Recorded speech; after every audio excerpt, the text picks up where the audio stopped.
Close your eyes for a moment. Picture a scene straight out of a Norman Rockwell painting. A quiet suburban street bathed in the warm glow of a summer evening. Neatly trimmed hedges line the sidewalks. Friendly faces wave from porches. Children's laughter echoes through the air. This idyllic picture of normalcy. A place where the world seems safe and predictable. But sometimes, beneath this unassuming facade, a horrifying truth can lie hidden. This is the story of Jaffery Dhamer, the Milwaukee monster, and his chilling descent into a nightmare that would forever scar a community. 1978, Milwaukee, Wisconsin. The disco era pulsed through the city, a vibrant soundtrack to a time of optimism and societal change in the wake of the Vietnam War. Life seemed hopeful, a stark contrast to the events that would soon unfold. In a seemingly unremarkable house on one of these quiet streets lived a young man named Jaffery Dhamer. Jeffrey wasn't what you'd call conventionally attractive. Skinny with a mop of sandy hair and perpetually nervous demeanor, he blended seamlessly into the background. He wasn't the life of the party, the star athlete, or the popular kid. But beneath this unassuming exterior, a darkness festered, a chilling echo of a troubled childhood. His parents, constantly at odds, eventually divorced, leaving a young Jeffrey feeling isolated and deeply alone. The warmth and security of a functioning family unit dissolved, replaced by a hollowness that gnawed at him from within. He retreated into his own world, finding a strange solace in the quiet solitude of the woods behind his house. Here, the chatter of his dysfunctional family couldn't reach him. Here, amidst the rustling leaves and chirping birds, he found a morbid fascination with death. It began innocently enough, a collection of roadkill meticulously arranged in a shoebox, the careful dissection of a dead frog on a makeshift table in his room. His fascination turned into an obsession as he devoured books on anatomy and taxidermy, a morbid curiosity bubbling beneath the surface. He wasn't just interested in the mechanics of life.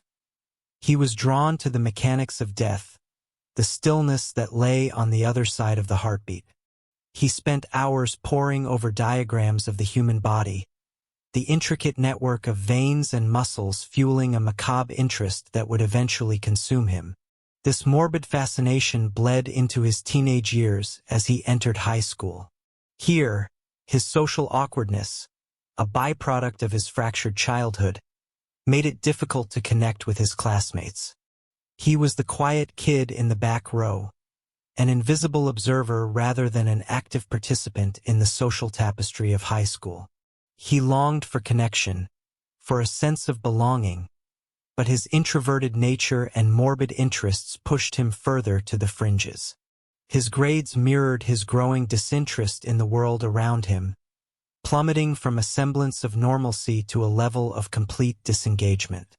This social alienation likely fueled a sense of anger and resentment that festered within him, a ticking time bomb waiting to explode. Graduation in 1978 offered no escape. Jeffrey drifted from job to job, a ghost haunting the fringes of society. The emptiness within him grew, a gnawing void that craved something more, something sinister. He felt adrift, unmoored from any sense of purpose or belonging.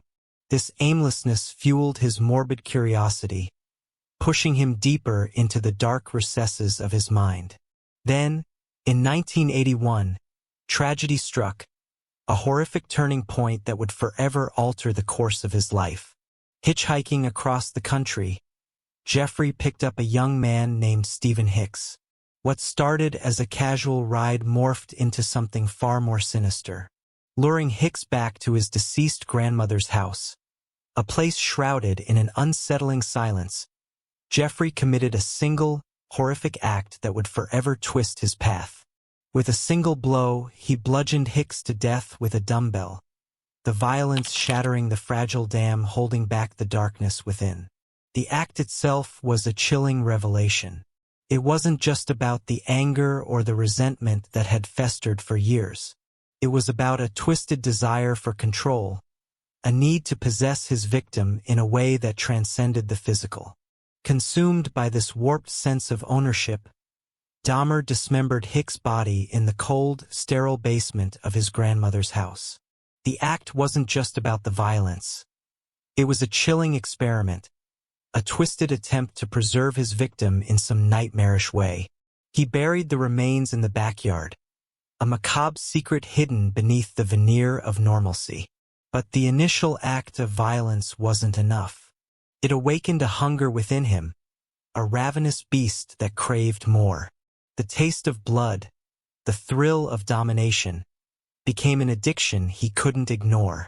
He craved the power to control life and death, a chilling desire that would propel him down a terrifying rabbit hole. Fast forward 7 years to 1988. Jeffrey had moved to Milwaukee, a bustling city far removed from the quiet suburb of his childhood. He worked nights at a chocolate factory, the sweet smell of cocoa clinging to him like a cruel mockery of his inner darkness. The irony wasn't lost on him, a purveyor of death surrounded by the sweet indulgence of life. His days were free for hunting. He frequented gay bars and bathhouses, preying on young men he perceived as vulnerable, isolated figures on the fringes of society. Luring them back to his rundown apartment with promises of friendship or sex, he drugged them with sleeping pills before strangling them. The horror didn't end there. Driven by a perverse fascination with his victims, Dahmer engaged in necrophilia and cannibalism.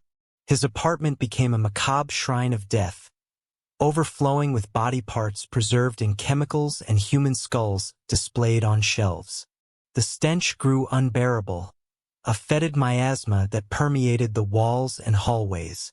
Neighbors complained, but their concerns were dismissed by a dismissive police force, attributing the odor to Dahmer's unusual hobby of collecting dead fish.